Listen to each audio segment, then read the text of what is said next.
veut toujours plus, c'est l'être humain qui est comme ça. Quand tu commences à gagner 1 000 euros, tu veux gagner 1 500. Quand tu gagnes 1 500, tu gagnes 2 000 euros. Je suis absolument pas millionnaire.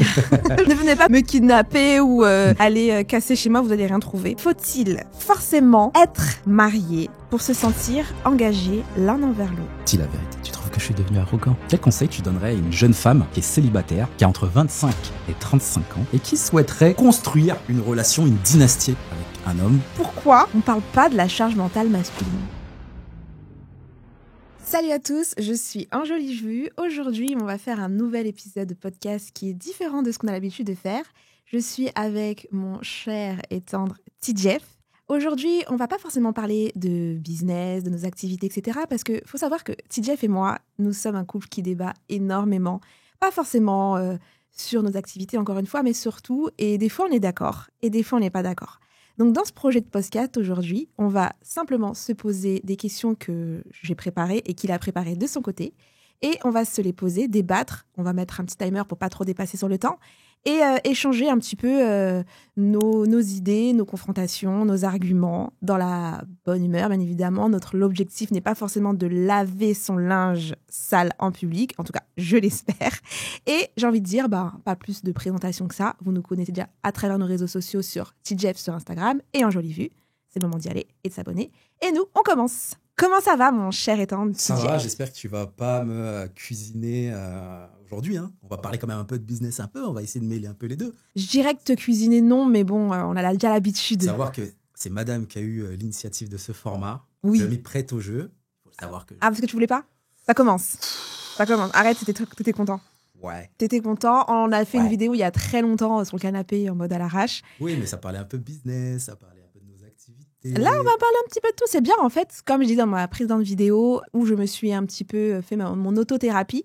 C'est important pour les gens qui nous rejoignent sur YouTube, parce qu'on va pas forcément regarder tous les historiques, toutes les stories Instagram, de connaître un petit peu notre point de vue. Et là, franchement, c'est bonne franquette, quoi. C'est tranquille. Allez, No question. c'est parti. On va commencer. Est-ce que tu veux... j'ai envie de dire honneur aux hommes, parce qu'on dit toujours honneur aux dames, donc on va être sur, sur quelque chose de différent. Donc dès que t'es prêt, je mets le timer. On fait à peu près 10 minutes, et puis let's go. Allez, C'est parti. c'est parti. J'écoute ta question. Ah, c'est moi qui dois poser Ouais, la j'ai dit première honneur question. aux hommes. Ah, d'accord. T'es même Autant pas pour prêt. moi. Alors, parce que moi aussi, j'ai pris un petit bloc-notes et je me... Allez, Let's let's go. Est-ce qu'on commence tout de suite politique? Allez, on tout y de va. suite, Pose ta question. Non, allez, Commence pour pas. la première question, on va... C'est parti. Donc, tu dis dans tes réseaux sociaux que tu Mhm. es entrepreneur, experte en sous-location professionnelle. Donc, potentiellement, aux yeux de certaines personnes, tu es quelqu'un qui a de l'argent, potentiellement. Mhm. Mais certaines personnes, ils pourraient dire, voilà, je te vois, je regarde un petit peu tes réseaux sociaux, je vois pas forcément de choses clinquantes, marquantes, qui montrent que tu as réussi. Et la question que j'ai envie de te poser, c'est comment tu utilises ton argent? Est-ce que tu fais beaucoup d'argent? Et ton rapport à l'argent par rapport à ce statut-là? Et- Ok. Alors, déjà, il y a plusieurs questions dans ta question. Oui, c'est fait Il y a exprès. plusieurs choses, donc je vais essayer Oui. de cadrer tout ça. Excuse-moi. Mon rapport, déjà, pour commencer par rapport à cette première question, le rapport que j'ai avec l'argent. Moi, je suis quelqu'un depuis le début qui fait attention à mes économies, à l'argent. Je suis pas une grande dépensière. J'aime dépenser les choses je vais pas dépenser par émotion. J'aime bien me dire et de plus en plus avec le temps, est-ce que c'est nécessaire, est-ce que c'est pas nécessaire, est-ce que j'en ai la capacité de l'acheter ou pas. Et du coup, je suis pas une grande dépensière. Je vais plutôt mettre mon argent dans les choses que j'aime, à savoir les voyages, des choses vraiment sur du long terme, mais pas du one shot, pas du t'ému par-ci, du truc par-là.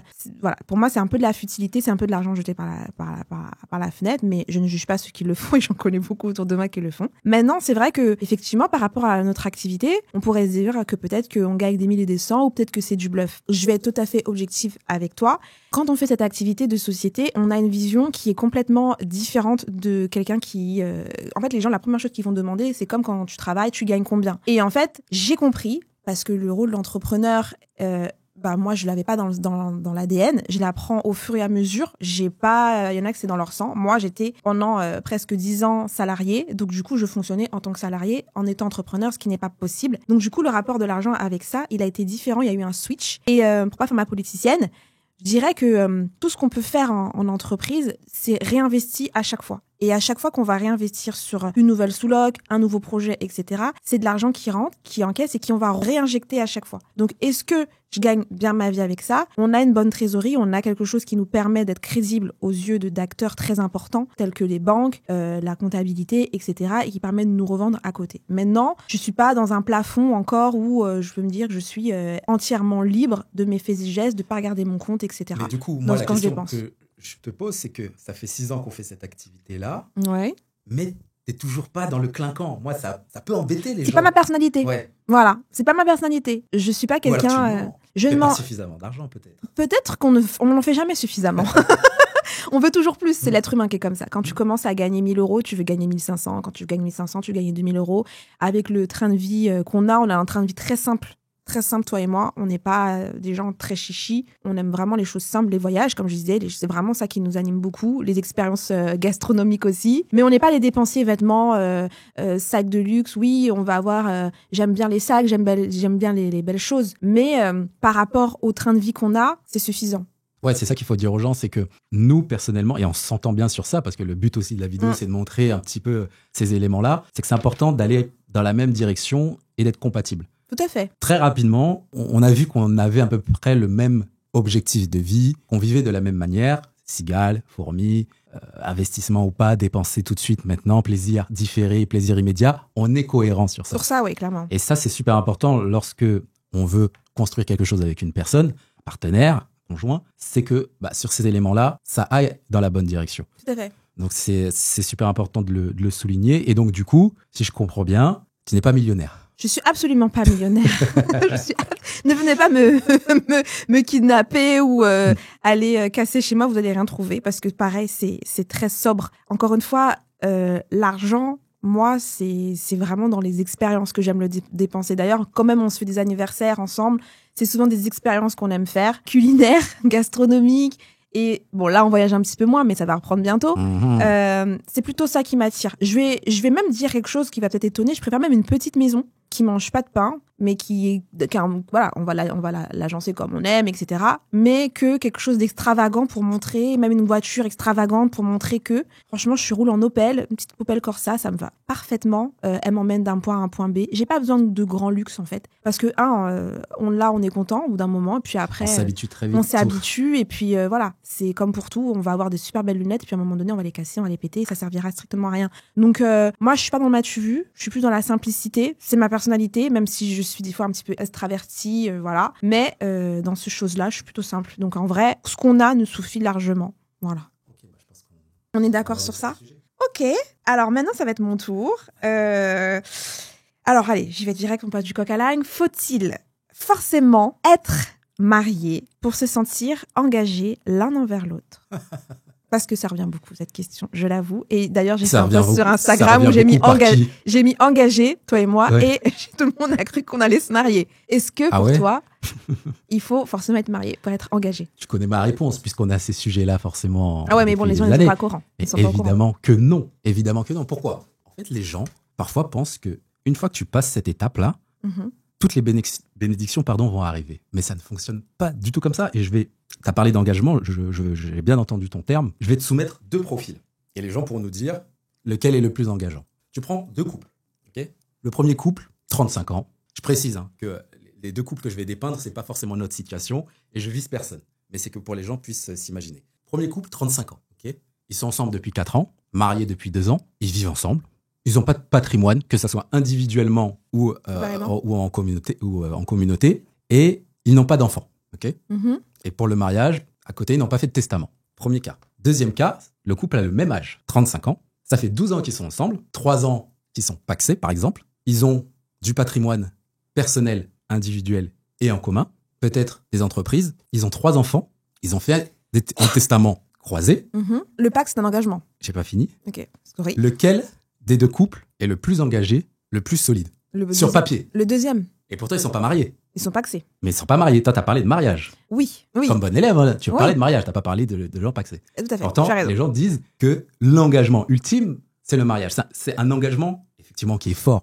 Attention, je ne dis pas aux gens de ne pas se marier. Je dis qu'il ne faut pas forcément se baser uniquement sur cet engagement symbolique, parce que c'est un engagement symbolique. Regarde, pour parler d'actualité, on a vu Monsieur Jeff Bezos se marier aujourd'hui. Enfin, aujourd'hui, il y a quelques jours. D'accord ? Il s'est marié. L'objectif, c'était quoi ? C'était pas de juste dire « je suis amoureux de cette femme ». Il y a quelque chose de symbolique derrière. Bien sûr. C'est de montrer, regardez, je loue Milan, je loue tout ce qu'il y a autour, j'achète. C'est moi, c'est Monsieur Jeff Bezos. Tu vois, il faut qu'on me voie à travers le monde. Il y a cet aspect-là aussi dans le mariage qu'on met beaucoup en avant. Un aspect symbolique que je Religieux ? néglige. Pas pour tout le monde. Pas pour tout le monde. Parce que même pour les personnes qui vont nous dire oui, il y a l'aspect religieux avec Dieu, si on regarde leur quotidien, oui, c'est parfois pas toujours aligné avec les dogmes et les principes religieux. Non, mais il faut dire les termes. Parce que c'est un coup, Dieu, mais des fois dans le quotidien. Bon, d'accord, voilà. Ok. Je le dis. Donc pour toi, il faut être aligné, c'est important. Oui. Encore une fois, donc. Et après, voilà, je ne dis pas qu'il faut absolument pas se marier. Je trouve que c'est un engagement qui est très noble, mais je trouve que pour moi, c'est un engagement qu'il faut faire après avoir vécu certaines choses, positives, négatives, différents environnements avec la personne à qui tu es, peut-être avec les enfants, etc., pour potentiellement se dire, voilà, on a vécu tout ça, pour consolider, pour le meilleur et pour le pire, qu'on a déjà expérimenté, la symbolique, pourquoi pas. Moi, c'est ma vision des choses. Après, je sais que certains le voient différemment, mais moi, c'est comme ça que je vois les choses. Mais pourtant, il y a, malgré l'exemple numéro 2 que tu as cité, il y a des gens quand même qui ont tout ce que tu as dit, mais qui se marient. Est-ce que finalement, c'est pour faire plaisir à la femme ? Est-ce que c'est un engagement mutuel ? Est-ce que finalement, c'est une pression de la famille ? Est-ce que, pour toi, c'est une étape quand même, bien qu'elle est symbolique, certes, puisque ça part sur déjà l'union symbolique envers soit une religion, envers de croyances, peu importe. Et toi, c'est pas forcément quelque chose... Parce qu'on dit souvent, en fait, que les hommes, ils ont peur de cet engagement qui est le mariage. Moi, je pense pas que les hommes ont peur. C'est juste que c'est toujours la suite, peut-être, pour se défaire qui fait peur. Alors, on devrait normalement pas penser comme ça, c'est ce qu'on va dire. Mais dans la vie, il faut être pragmatique. Ouais. Même quand tout va bien, à un moment donné, peut arriver où ça ne va pas bien.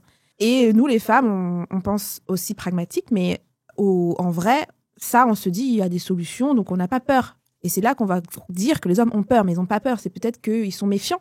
Ils sont méfiants pour la simple et bonne raison que j'entends déjà dire, oui, mais si tu te lances dans ce truc de penser à la sortie, c'est que t'es pas engagé, t'es pas amoureux, etc. Tu te méfies, etc. Pour rappel, on parle de gens, pour faire toujours le lien, qui généralement sont entrepreneurs, sont investisseurs. Donc, oui. Non, mais il faut en parler parce que beaucoup de gens aussi qui peuvent avoir un peu cette crainte ont des choses entre guillemets à perdre. Je dis pas que c'est forcément mon cas parce qu'on a les 38 milliards de Bezos. On a un arrangement qui est différent, mais certains peuvent se dire ça. Mais il y a des gens qui n'ont rien en fait. Oui, il y a des gens qui n'ont rien, mais derrière. Donc là, tu vas m'emmener sur un sujet et c'est vrai parce qu'il y en a ils disent non, je veux pas me marier, alors qu'effectivement ils n'ont pas de patrimoine. Oui, voilà, ils n'ont pas de patrimoine, à part les enfants. Mais à part les enfants. Mais en fait, le problème, et ça c'est très occidental ou français, c'est que lorsque tu vas divorcer, en fait, c'est toute une procédure. Et là, c'est glauque, ils se disent mais pourquoi ils parlent de divorce, etc. Mais on est sur le sujet. Je parle de ce qui peut faire peur. C'est que lorsqu'on divorce, déjà, il y a toutes les personnes qui sentent l'opportunité. C'est un business, le divorce, le mariage et le divorce. C'est la profession au niveau tribunal et avocat qui touche le mieux. Voilà. Donc ça, c'est important de le savoir. Parce que quand il y a des divorces, ils se frottent les mains et tout est fait pour soutirer un maximum. Et ça, on le voit. On a des cas. Oui, d'accord. Mais là, ce qu'on te demande, là, la question, parce que tu pars... c'est la peur. Oui. Mais c'est la peur que certaines personnes peuvent avoir. C'est qu'ils n'ont pas le contrôle derrière. Ouais. C'est que c'est des avocats, des procureurs, des juges qui vont décider de choses qui sont privées. Et parfois, il peut y avoir des abus. Parfois, il peut y avoir des prestations compensatoires abusées. Je ne parle pas de compenser pour donner l'argent pour les enfants. Pension alimentaire. Mais je ne parle pas de ça. Ça, pour moi, il n'y a pas de débat. Pension alimentaire. Non, la pension alimentaire, je t'ai dit, il n'y a pas de débat. Non, mais pension alimentaire, tu peux pas avoir enfant et avoir une pension alimentaire. Oui, bon, après, oui. Là, je parle pour des gens généralement qui ont des enfants. Oui. Pour moi, la pension, il n'y a pas de débat. Okay.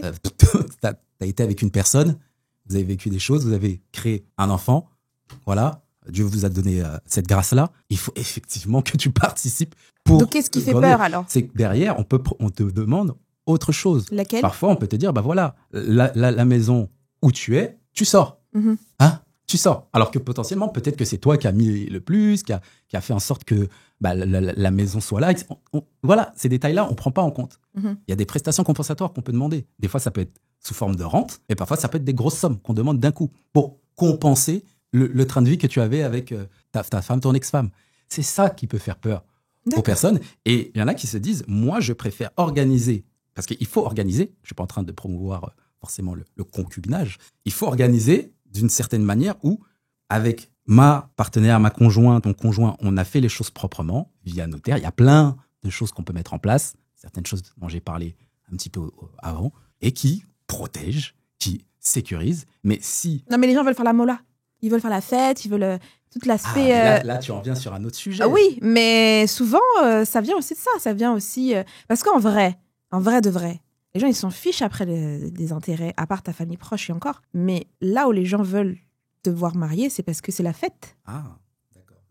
C'est la fête qui dure une journée qui va faire en sorte mais que tu en vas vrai de vivre vrai, bien, ceux qui te disent oui, mariez-vous, c'est pour le regard des autres, de ta famille, de tes amis. Certains, oui. Ou c'est pour c'est te ok. dire, parce que moi j'entends jamais dire oui, marie-toi pour protéger tes intérêts. J'entends jamais ça.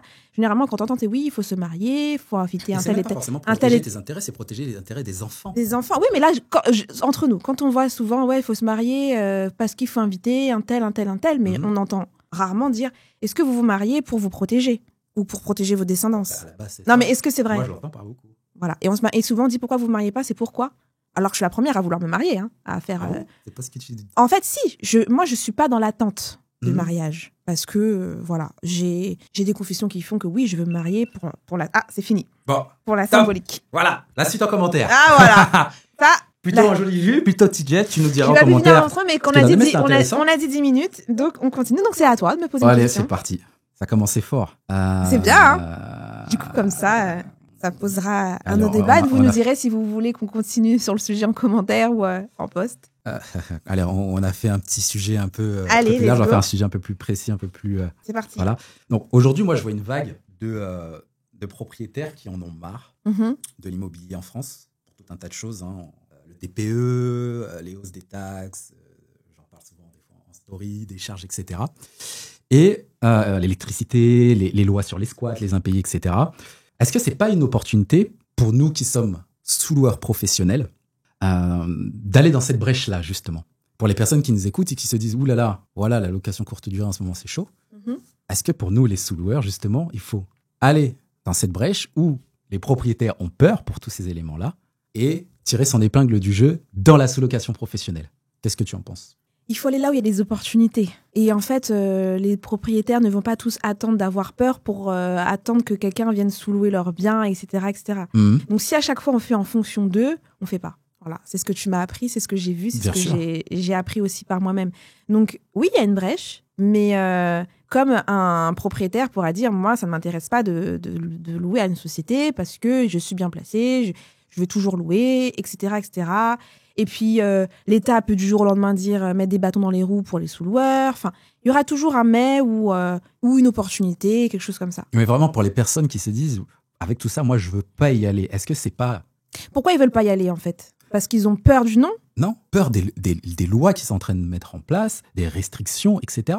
Ils peuvent avoir peur Alors, de se dire « Je ta question, m'engage tu peux- dans cette Ta activité ». question, tu peux la reformuler en disant peut-être que est-ce que les gens ils ont peur de s'engager en tant que sous-locataire, Là, je parle vraiment plutôt sur la partie sous-location. D'accord. courte durée. Donc, est-ce qu'ils ont peur de s'engager en tant que sous-loueur, c'est ça?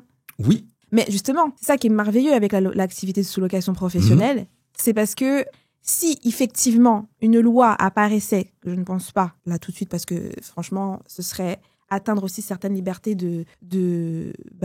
d'entreprendre, de commercialisation, et j'en passe au niveau juridique. Donc ça ne passerait pas forcément comme ça.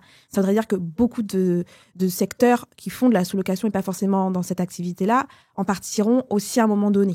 Donc ça toucherait énormément de choses, ça toucherait aussi aux caisses de l'État parce que c'est quand même des entreprises qui prennent aussi l'État quand même pas taxe mal de séjour. de taxes, taxes de séjour, mais pas que, même la taxe des entreprises. Il y a énormément de choses. C'est feu. CFE, exactement. Donc, du coup, je ne pense pas que ce serait dans leur intérêt, parce que toute une question d'intérêt. Par contre, la personne qui aurait peur de se C'est ça, lancer, c'est quand même dommage de se dire de ne pas essayer, parce que cette activité, c'est une activité qui commence et qui s'arrête. Il n'y a pas d'engagement où on va dans l'achat, où il faudra peut-être revendre, etc., etc. Mhm. Comme je le dis souvent, c'est une activité, tu crées ta boîte, ok, ça va peut-être te coûter quelque chose pour la fermer, mais pas grand-chose. Tu fais l'activité, si ça fonctionne, tu vas en voir les bénéfices. Si ça ne fonctionne pas, tu rends l'appartement au propriétaire qui te rend ta caution. Cette caution, tu récupères l'argent, tu fais ce que tu veux avec après pour fermer ton entreprise, tout te diriger pour autre chose. Mais en tout cas, si tu n'essayes pas, tu ne te lances pas et que tu attends à chaque fois que peut-être le ding-dong au-dessus de ta tête pour te dire non, on arrête,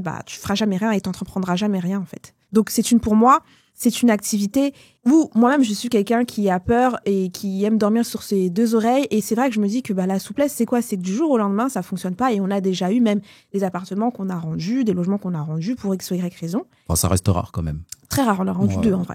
Ouais, quelque chose comme ça, 2 ou 3. Et en vrai... même pas pour ces raisons-là. Et pas pour ces raisons, c'était pour des raisons bien d'autres, pour des ventes de propriétaires, etc. etc. Enfin bref, j'en parle en détail, c'est pas le sujet. Et du coup, te dire que voilà, t'as une activité que tu peux fermer, t'as une activité que tu peux rendre et récupérer la caution, donc tu récupères de l'argent au final. Ou tu peux même vendre tous les meubles et récupérer aussi l'argent, donc, et qui est duplicable facilement, qui va vite. D'ailleurs, les meubles peuvent se louer aussi. Peuvent se louer, qui va vite, qui se duplique vite, qui, en plus de ça, si c'est bien organisé, c'est bien fait, te prend pas trop de temps, contrairement à une conciergerie, puisqu'en fait, là, tu vas pouvoir déléguer, tu vas pouvoir optimiser, tu vas pouvoir encadrer, tu vas pouvoir choisir le secteur que tu veux, c'est proche à côté de chez toi, ou etc., pour t'organiser. Donc, en soi, moi, qui sors du salariat et qui, en plus ça, qui aime dormir sur mes deux oreilles, franchement, j'ai dit OK tout de suite quand on s'est lancé là-dessus, parce que n'importe qui peut le faire. Que tu sois une femme, un homme avec des enfants ou pas, c'est juste l'organisation qu'il va falloir avoir. Et après, l'État, tous les jours, ils mettent des pressions à tout le monde. Donc, si tu attends... surtout en ce moment, ça c'est clair. Si tu attends, même là, en tant que particulier, ton appartement, il peut être mis en mode vacant alors que tu vis dedans. Donc, en soi... Si tu te lances pas, c'est que c'est pas fait pour toi et que t'as pas envie. Si tu es motivé à changer un petit peu ton avenir et ton quotidien et justement avoir un cumul et un plan B, ça peut être une solution qui est fait pour beaucoup de gens. Oui. Une fois qu'ils connaissent vraiment les tenants et les aboutissants. Et c'est OK si, c'est pas fait pour toi. Mais effectivement, malgré la loi Le Meur, malgré les durcissements, moi je pense sincèrement qu'il y a encore des opportunités vraiment dans cette activité-là. On peut jouer sur la peur des propriétaires. Tu viens avec un discours, avec une posture, avec des arguments clairs. Moi, je pense que aujourd'hui, potentiellement, il y a même de plus en plus de propriétaires qui seraient ouverts à cette activité-là que peut-être il y a quelques années. On le voit, parce qu'il y a de plus en plus de propriétaires, quand on va justement à leur rencontre, qui disent « j'ai déjà été sollicité pour ce genre d'activité ». Oui, parce que maintenant, de plus en plus, ils savent. On n'est pas protégé en tant que propriétaire. Ça s'est démocratisé. Et il y a quand même... Oui, ça pourrait être encore un autre débat. Mais effectivement, voilà, sur ces points-là, pour les personnes qui se disent, qui hésitaient, qui ont un petit peu peur avec tout ce qu'on entend, etc., moi, je pense qu'il faut y aller et foncer. Et il y a vraiment une brèche. Et vous nous remercierez peut-être quelques années après d'y être allé. Mais je vais donner juste un exemple bidon. Par exemple, on parle de ça, mais souvent, on va mettre des points d'honneur aussi, par exemple, aux boissons sucrées, à Coca-Cola, etc., etc. Pour dire, il y a trop de sucre, Mais pour autant, est-ce que Coca-Cola a disparu? Est-ce que Coca-Cola n'a pas dévié On s'adapte. Voilà, c'est l'adaptabilité. Toujours, avoir un petit coup d'avance. Ça a répondu à ta question? Ouais, on est bon. Ouais. Petit. On est bon, vas-y. Okay. Moi, j'ai une autre question. Du coup, ma question, vas-y. Ça va être... Moi, mes questions, elles sont un peu moins sérieuses que les tiennes. C'est pour ça, on compense, on se complète. Ça veut dire quoi? Je suis pas sérieuse? Ouais, c'est ça. J'espère que la caméra, ça va se voir, ce regard.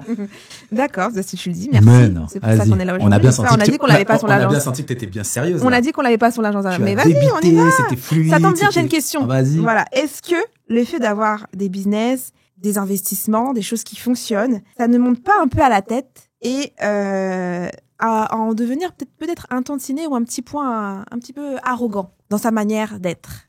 Alors, je te pose la question à toi. C'est quoi, je suis devenu arrogant? Non, je te pose une question, réponds. Dis la vérité, tu trouves que je suis devenu arrogant?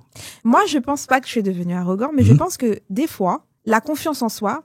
C'est là où j'allais venir. Mais vas-y, continue. Avoir des manières arrogantes vis-à-vis de la personne qui est en face, parce que toi, tu es dans un monde... Oui, mais ce qui va ressortir, pas plus, pas moins. C'est un peu d'arrogance, parce que des fois, la manière dont tu vas parler ou dire les choses vont penser que tu es, quand on ne te connaît pas, arrogant et mal interprété. Mais, je te laisse finir. Alors, déjà, pour moi, il ne faut pas confondre l'arrogance et la confiance en soi. La confiance en soi, c'est je sais ce que je suis capable de faire, je sais ce que je vaux, et je ne suis pas plus, et je ne suis pas moins que les autres. Et parfois, les gens, lorsque tu sais où tu vas, que tu as une colonne vertébrale, que tu maîtrises ton karaté, comme diraient certaines personnes, même si on ne le maîtrise jamais à fond, on apprend tous les jours, eh ben, ça peut être perçu effectivement comme de l'arrogance. Mais la nuance, elle est fine. C'est plus pour moi de la confiance en soi. Et aujourd'hui, il est vrai que... Mais des fois, la confiance en soi, ça n'empêche pas d'avoir une façon de parler. Sans être désobligeant. Ouais, mais moi, je dis pas que t'es désobligeant, attention. Absolument pas. Alors là, je serais rentré. Tu peux pas dire ça. Mais ce que je veux dire, c'est que tu peux pas. C'est général, hein. Tu peux pas. Les personnes, quand elles reçoivent ton message, c'est elles qui reçoivent le message. Mais s'il y a 3 personnes qui reçoivent le message de la même manière, qui se trouve que la manière dont tu parles est arrogante ou désobligeante. Mais c'est pas une personne, non, c'est 3 personnes qui le parce que ressentent. généralement, tu vas envoyer un message, les trois personnes vont avoir un avis différent en fonction de son vécu, de comment elle va recevoir la chose. On est tous différents. On a tous des expériences, un background différent, un environnement différent. Donc, ce que toi, tu peux voir comme arrogant, d'autres personnes vont se dire « Ah non, lui, il a confiance en soi. Il sait ce qu'il fait. » Mais pas forcément dans le business, dans la vie de tous les jours. Le fait d'avoir tellement acquis cette confiance, te dire au final, même dans la vie de tous les jours où tu vas parler avec quelqu'un lambda d'un sujet, la péter, quoi. C'est une perception. Pour moi, c'est une perception. Et souvent, ces personnes-là qui peuvent interpréter ces choses-là sont des personnes qui parfois ont un petit manque de confiance en eux et d'estime. C'est ce que moi j'ai pu remarquer. C'est que par ton assurance, elles peuvent être gênées. Alors ça veut pas dire que parfois tu peux être un peu gauche, un peu comme tout le monde. Ça peut arriver, mais généralement ça va être interprété. C'est que des sujets d'interprétation par rapport à toi, qui tu es, comment tu perçois les choses. Et souvent, ce sont des personnes qui parfois vont manquer un petit peu d'estime et de confiance. Parce que là, on parle pas de cracher sur les autres, de dire moi j'ai ci, moi j'ai ça. C'est pas ça, en tout cas. J'espère que c'est pas de ça dont tu parles. On parle de... connais quand même. Quand même. Sinon, tu serais plus avec moi déjà. Donc, je pense que... Mais c'est pas la question. Mais voilà, généralement, ça va être ça. Moi, c'est comme ça que je le perçois. Okay. Et puis, on est en France, hein, la confiance en soi, les gens un petit peu qui... on n'est pas dans des milieux anglo-saxons où la confiance en soi, être sûr de soi, c'est pas des choses qui sont mises en avant et que... En France ? Ouais, c'est moins... c'est mal vu. C'est plus mal vu. C'est mal connoté. C'est mal connoté. En fait, ça fait méchant. Ça fait lui, il se la raconte, il a tout, il a des business, il a des investissements, il parle mal. Ouais, mais c'est leur regard, souvent. Oui. Bah oui, mais après, des fois, c'est leur regard, mais des gens, fois, c'est vrai que la manière, en fait, c'est la manière dont, des fois, on peut, sans faire exprès, communiquer, qui est mal interprétée. Alors, les autres en face peuvent avoir aussi confiance en eux, mais c'est le ton. Mais parfois, le ton, c'est pas le ton. C'est que comme les gens savent que t'as si, ils vont interpréter les choses différemment. Alors que si t'avais pas tout ça, mais que t'avais dit de la même manière, ils l'auraient pas relevé de la même. C'est de la jalousie ? Pas tout le temps, on va pas rentrer dans ça, mais parfois, il peut y avoir un peu de jalousie, il peut y avoir un peu de gens qui envient plus ou moins certaines choses. Mais il n'y a pas que ça. On va pas rentrer dans le truc, c'est que ça. Non, on n'est pas... Parfois, il peut y avoir effectivement des mots qui sont un peu déplacés, parfois, mal interprétés. Ça fait partie de la vie, hein, parce que les relations humaines sont comme ça. Hein, parfois, c'est mal interprété. Tu sais, t'as des gens, pour un mot qui a été mal compris, ils ne se parlent plus. Hein. Donc, les relations humaines, c'est très, très, très compliqué. Donc, ça fait partie de la vie, tout simplement. C'est comme ça. Ok, ça me va. C'est bon ? Yes. Allez, vas-y. J'aime bien, en fait. J'aime bien ton petit exercice. Ah, qu'est-ce ça, c'est que pas mal. Je t'avais dit, je te connais. Hein. Ouais, c'est vrai. Moi, faut que je rentre dans le bain. Ah non, au début, non, je veux pas, tu sais. Après, c'est comme la chaîne YouTube, tout ça, non. Et puis finalement... On s'y fait. C'est Jeff aux lunettes. Allez, je t'écoute. L'homme aux lunettes. Alors, quel conseil, on va un petit peu genrer l'échange, quel conseil tu donnerais à une jeune femme qui est célibataire, qui a entre 25 et 35 ans, et qui souhaiterait construire une relation, une dynastie avec un homme, immobilier, business... Elle est déjà en couple ou pas? Non, elle est célibataire. Pardon, ok. 25-30 ans. 30 ans, qu'est-ce que tu lui conseillerais pour avancer dans cette direction, trouver cet homme-là, ce type d'homme? Quel conseil tu lui donnerais à cette femme-là qui te regarde peut-être là à travers l'écran et qui se pose la question? Je suis pas forcément la mieux placée Pourquoi pas? T'as un avis comme tout le monde. J'ai un avis, mais moi j'ai pas... Qu'est-ce que je pourrais dire de ça? Imagine, c'est ta nièce, une cousine. Qui souhaite se mettre avec quelqu'un qui est dans l'immobilier, en gros, c'est ça, dans les business. En fait, qui souhaite créer une dynastie. C'est-à-dire... Ouais, mais c'est vague parce que tu peux pas aller... Vers quel type Moi, je dirais pas à quelqu'un, si je suis en phase, je dirais pas, oui, t'as 25 ans, pour que tu crées ta dynastie, il faut qu'absolument que tu trouves ce genre de mec, voilà, ou tel endroit. Intéressant, ouais. Tel endroit, etc. Parce que ce qu'il faut faire très attention, surtout dans les relations et surtout à l'heure d'aujourd'hui, c'est que, et peut-être que je parle aussi avec beaucoup de recul, c'est qu'il faut pas s'attacher à un potentiel d'une personne. Dans le sens où si tu te dis je vais aller dans tel endroit pour trouver tel potentiel de gars, mais en fait il te correspond pas du tout parce que vous n'êtes pas forcément alignés, je vais pas recommander ça. Dire va là, va... Alors oui, sur le point de vue de construire quelque chose, peut-être qu'il y aura une fibre, mais il y a pas que ça en fait dans la vie. Il y a pas que la construction d'un business. Le premier business que tu dois construire, c'est ton foyer, c'est ta fondation, c'est ton socle, c'est ton foyer avec ton homme ou ta femme.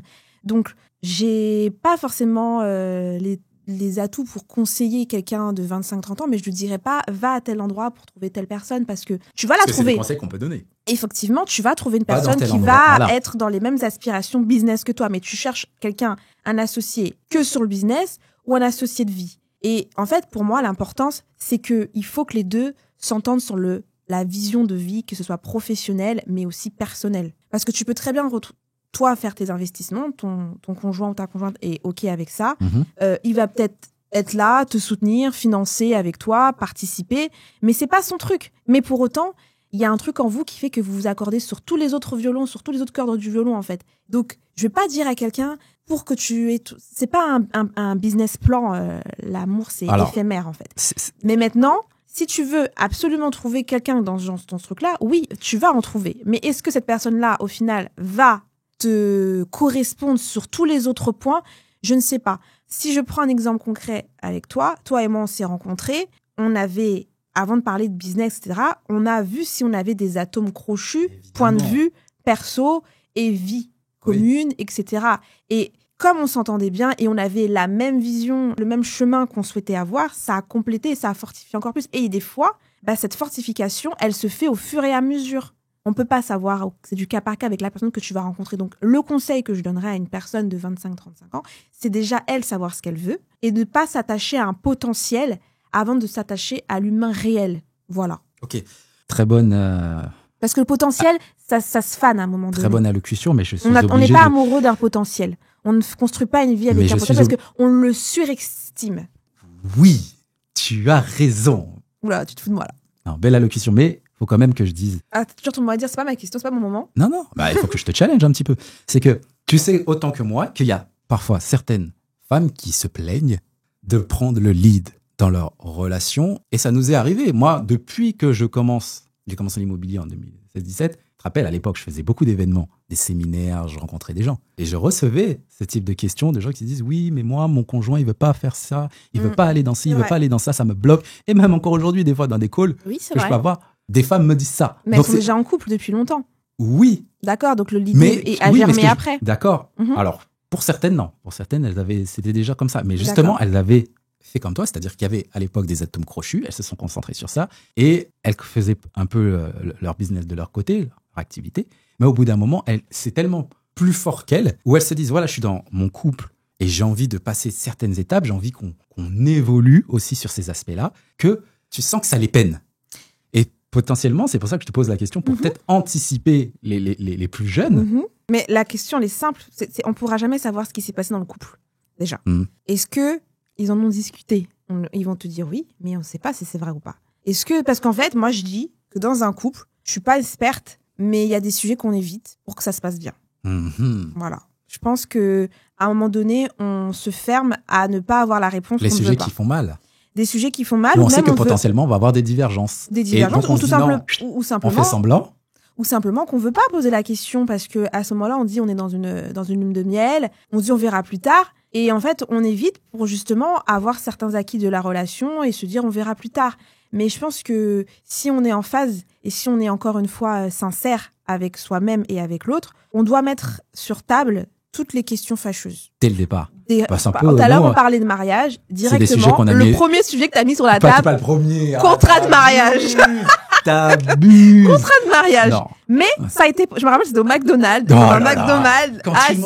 un McDonald's et tu m'as dit, moi, si je me marie, je suis pas contre le mariage, mais je veux un contrat de mariage. Et ben, tu vois, ça c'est pareil avec les gens qui veulent faire des business. Ils vont pas le dire, ils vont dire, ouais, moi je me verrais bien faire, mais ils disent pas, je vais à un moment donné le faire. Tu me suivras ou pas? Et les gens, en fait, comme ils disent, bon, on verra, pour eux, c'est du volage, c'est pas du concret. Mais On verra.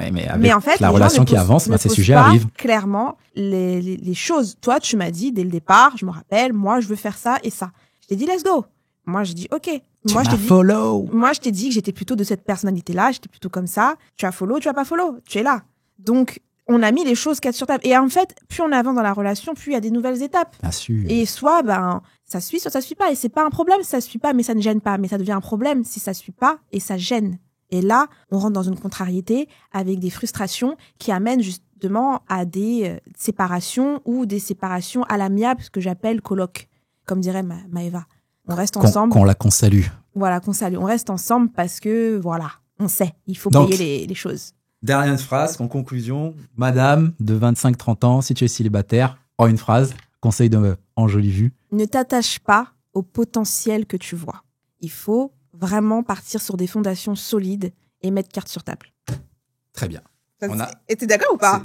Mais en vrai, on est trop d'accord, toi et moi, c'est le seul problème. Magnifique. Non, pas surtout. Ok. On a terminé ou c'est... On va pas tarder. On va se poser encore une question chacun. Et puis, je vais même pas poser toutes mes questions. J'avais une question, j'hésite. Vas-y. J'ai 2 questions, mais j'hésite. Hi. Bon, tu me l'as un peu posée comme question. Donc, je vais poser celle-là. C'est un peu la question que tu m'as posée, mais d'une autre façon. Donc, je vais partir sur ça. Qui est encore une fois un sujet qui n'a rien à voir. Pourquoi on parle pas de la charge mentale masculine? Parce que la charge mentale féminine, même si c'est vrai que c'est un gros dossier, il est assez tabou aussi, parce que on va dire, la femme, elle se plaint. Mais c'est vrai que l'homme a aussi une part de charge qui est différente, certes, mais qui existe. Et pourquoi celle-ci, elle va être peut-être, pour le coup, peut-être, je mets bien des peut-être, moins reconnue ou pas suffisamment dite par rapport à cette charge masculine. Et quelle est la charge masculine? Parce que déjà, on n'est pas fait de la même manière. Et les hommes, généralement, vont se cacher pour pleurer. Tu vas rarement entendre des hommes, même si en ce moment ça se fait de plus en plus, se plaindre régulièrement que ça va pas, que là je suis pas bien, que là j'ai besoin d'aide. C'est pas dans notre ADN. Et encore plus si tu rajoutes parfois certaines cultures où là il faut encore moins montrer tes émotions, tes craintes et tes blessures. Donc c'est pour ça, entre autres, que généralement on en entend moins. C'est que on en parle moins, même à nos amis, à nos proches. Alors peut-être qu'il y en a qui vont dire « Si, moi, mon pote, je lui parle quand... » Ok, mais généralement, on parle moins de nos problèmes à nos amis que vous. Alors vous allez être beaucoup plus ouverte sur ces sujets-là. Nous, on va garder pour nous, on va se poser, on va réfléchir comme ça, on va lire des livres, certains livres. Non, moi je pense que... Pour se ressourcer. Moi je pense que c'est un... Et puis on repart, on se dit « Allez hop, voilà, j'ai eu peut-être un petit moment, mais il faut que je reparte. » Si tu es en couple avec des enfants, tu dis, ils comptent sur moi, je peux pas leur montrer mes faiblesses. C'est bien ou c'est pas bien, c'est même pas la question. Moi, j'explique le cheminement que peuvent avoir certains hommes. Mais c'est quoi la charge? Quelle est votre charge La charge mentale. Parce que nous, les femmes, on va dire la charge avec le ménage, les enfants. Alors aujourd'hui, c'est quoi la charge? C'est quoi les charges? Aujourd'hui, à ton point de vue. Moi, de ce que je peux voir dans certains couples, c'est très rare ce côté où madame fait à son couloir à 100% et monsieur à son couloir à 100%. C'est rare. Aujourd'hui, c'est très hybride dans la vie d'aujourd'hui, en Occident, en France. Quels sont les mots? Quand tu dis les tâches ménagères, c'est-à-dire que l'homme fait aussi, de ce que je peux voir, pas partout, mais il fait aussi certaines tâches de la maison. Ménagères, s'occuper des enfants, les devoirs, les emmener dans telle activité, pour ceux qui ont des bébés. Mais tout le monde n'a pas forcément une famille. Moi, je parle vraiment de charge mentale masculine. Là, par exemple, une femme, même célibataire, même sans enfant, elle a une charge. Donc vous, là, si tu devais citer plusieurs charges, ce serait... Voilà la liste. Non, regarde, tu me dis... Imaginons, on parle de célibataire. Tu vas parler de ménage. Donc ça veut dire que le monsieur, en concubinage, oui. Le monsieur qui a son appartement, il fait pas le ménage aussi? Oui, peut-être. Donc il a pas. Arrête. Il fait le ménage chez lui. Ah bah je sais pas. Donc il a la même charge. Ensuite, il y a quoi? Je te pose la question. Tu as du mal à me répondre. Quelle est la charge mentale? Il faut être plus précis. Oui, est-ce que c'est une personne qui est célibataire? Est-ce que c'est une personne qui est en couple? Un homme. Une femme. Déjà un homme. Une femme charge mentale. Une femme. Je vais t'insister. Déjà un homme. Il va avoir. Dis-moi. Alors le premier, il va avoir une pression financière. Voilà. Déjà. Dis-moi ça. Premièrement, il va avoir une pression financière. C'est inconscient ou pas conscient, il va avoir une pression financière. Ok. De se dire, il faut que je ramène des sous. Ok. C'est ça que je veux. C'est ça que je veux savoir. Voilà. Quels sont les autres qui pourraient en avoir? Pas même c'est 10 milliards, mais... Ensuite, il peut avoir aussi une pression du... tu sais, avec les tendances d'aujourd'hui, il faut pas que je sois vu comme quelqu'un de macho, il faut pas que je sois vu comme quelqu'un de misogyne, etc. Même si ça existe depuis un moment, ces mouvances, mais aujourd'hui, on voit bien que c'est des sujets qui reviennent beaucoup. Il va avoir cette pression de oh là, quand je veux aborder cette personne-là, faut que je dise ça, faut pas que je dise ça. En fait, ça sera plus fluide comme avant. Parce qu'avec tout ce qu'il y a aujourd'hui, il va devoir prendre des pincettes, ça va être interprété de telle manière. C'est compliqué. Il a cette pression-là. Ok, d'accord, quoi d'autre? C'est ce qui me vient en tête là comme ça. Après, il peut y avoir plein de sujets. Mais par exemple, si on prend l'exemple du couple, l'homme, dans pas mal de couples, il va faire ce que la femme fait. Généralement, les tâches qui sont plus ou moins segmentées à, peut-être pas à parts égales, mais... lesquelles j'ai voilà. fait. Mais lesquelles? Mais déjà, s'occuper de l'enfant, le mais ménage, c'est normal, le linge, c'est ton enfant. les courses. Mais c'est tu manges. Les courses. Mais tu manges. S'il y a des choses extérieures à faire, s'il faut intervenir. Donc, il va y avoir ce genre de pression. S'il y a des dangers aussi de vie, généralement, c'est plutôt l'homme qu'on va demander de se mettre en avant. On a déjà eu le cas, par exemple, en sous-location professionnelle, quand il fallait aller dans les logements, c'est moi naturellement qui vais y aller. Et pourtant, c'est un risque, c'est une charge. Peut-être que je peux me faire planter. J'y suis déjà allée aussi. Oui, mais voilà, c'est généralement moi qui vais prendre le relais. Mais voilà, il y a plusieurs choses. Je pense qu'on pourrait épiloguer longtemps sur ces aspects-là. Voilà, tout simplement. Donc, charge mentale masculine existe bien. Elle existe bien, évidemment. Sinon, il n'y aurait pas autant de suicides. Il faut le savoir que le taux de suicide des hommes est plus important que des femmes. Parce qu'on est fortes aussi, les femmes. Et les personnes qui vivent dehors, sans domicile fixe, sont aussi plus nombreux chez les hommes que chez les femmes. C'est vrai. C'est qu'il y a peut-être une raison. Il y a une raison, mais il y a toujours une raison à une raison. Tout à fait. Voilà. En tout cas, merci de nous avoir un peu ouvert l'esprit sur la charge masculine selon toi. Je pense qu'on va s'arrêter sur cette belle parole. Je pense que pour une première de Sans chichi, sans blabla, face TJF, face un joli vue sur notre point de vue autre que nos activités, c'est intéressant. C'est un exercice finalement que j'aime bien et que je pense que tu as kiffé aussi. Donc, en tout cas, on espère que ça vous a oui, vous a plu, dites-nous si ça vous plaît et puis peut-être qu'on refera ça. Peut-être pas tout le temps. Mais sur d'autres sujets ou avec d'autres personnes. Ou avec d'autres personnes, tout à fait. On posera des questions, table ronde. Y a pas de souci. Et quant à nous, on va s'arrêter là sur ce format aujourd'hui. Merci de nous avoir écoutés. N'oubliez pas que si vous avez d'autres informations sur nous, tout est en barre d'infos juste en dessous. Vous pouvez nous faire un appel, laisser un commentaire, nous dire ce que vous avez pensé de la vidéo. Il y a du budget, les gars. Faut y aller à un moment donné. Donc, petit commentaire, tu fais partage la vidéo, tu connais déjà le tralala. Bref, je te dis ciao, ciao et à bientôt. À bientôt, salut.